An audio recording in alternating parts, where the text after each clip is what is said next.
Hello दोस्तों, power technical गुरु में आपका स्वागत है। चलिए शुरू करते हैं वीडियो।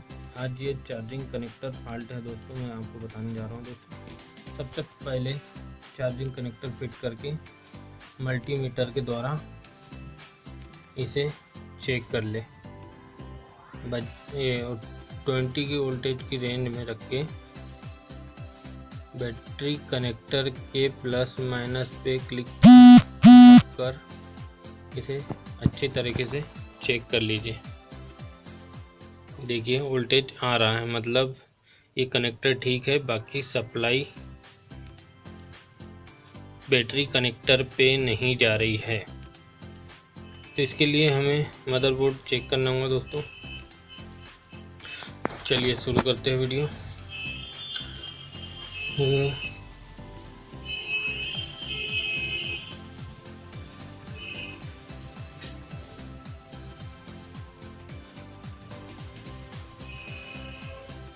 कनेक्टर के पास दोस्तों कुछ शॉर्टिंग दिख रही है, उसे एक बार सही कर लीजिए,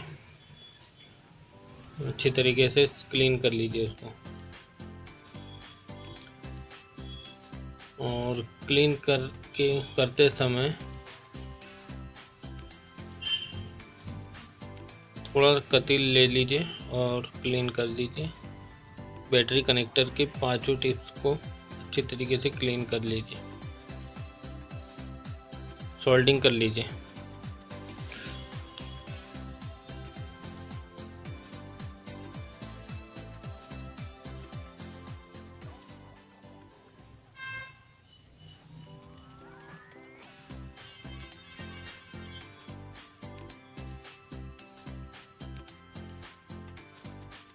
सोल्डिंग करने के बाद में दोस्तों इसे चेक करिए बैटरी कनेक्टर की प्लस माइनस की बीपी की रेंज में, और देखिए वोल्टेज आ रहा है। अब ये कनेक्टर ठीक हो गया। इसे आप अच्छी तरीके से सोल्डिंग कर लीजिए।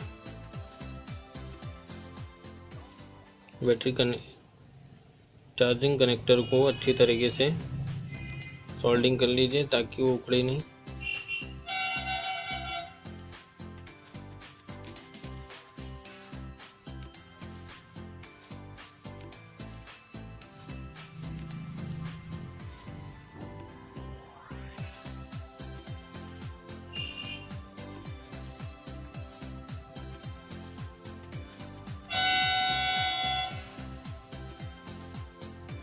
अब इसके बाद में चार्जिंग कनेक्टर पिन फंसाइए और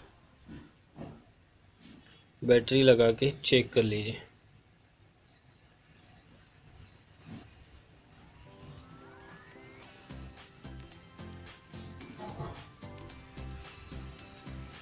मोबाइल ऑन नहीं हो रहा है, मतलब वो फॉल्ट है इसके अंदर, इसीलिए इसे फिर से चेक करिए।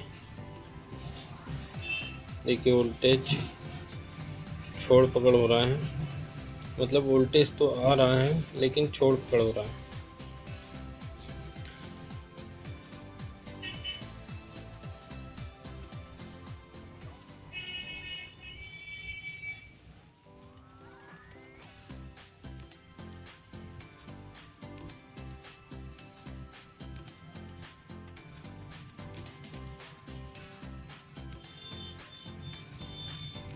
इसमें बैटरी लगाइए और देखिए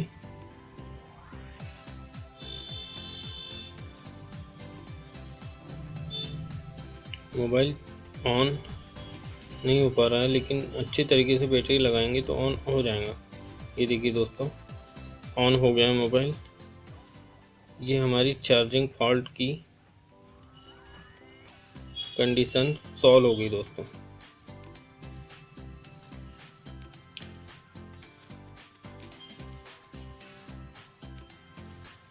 अब इसे फिट कर लीजिए दोस्तों। अगर ये वीडियो अच्छी लगी हो तो लाइक और शेयर कीजिए और कमेंट भी कीजिए दोस्तों, और हो सके तो दोस्तों सब्सक्राइब जरूर करिए दोस्तों। थैंक यू, धन्यवाद दोस्तों। आपका दिन शुभ रहे।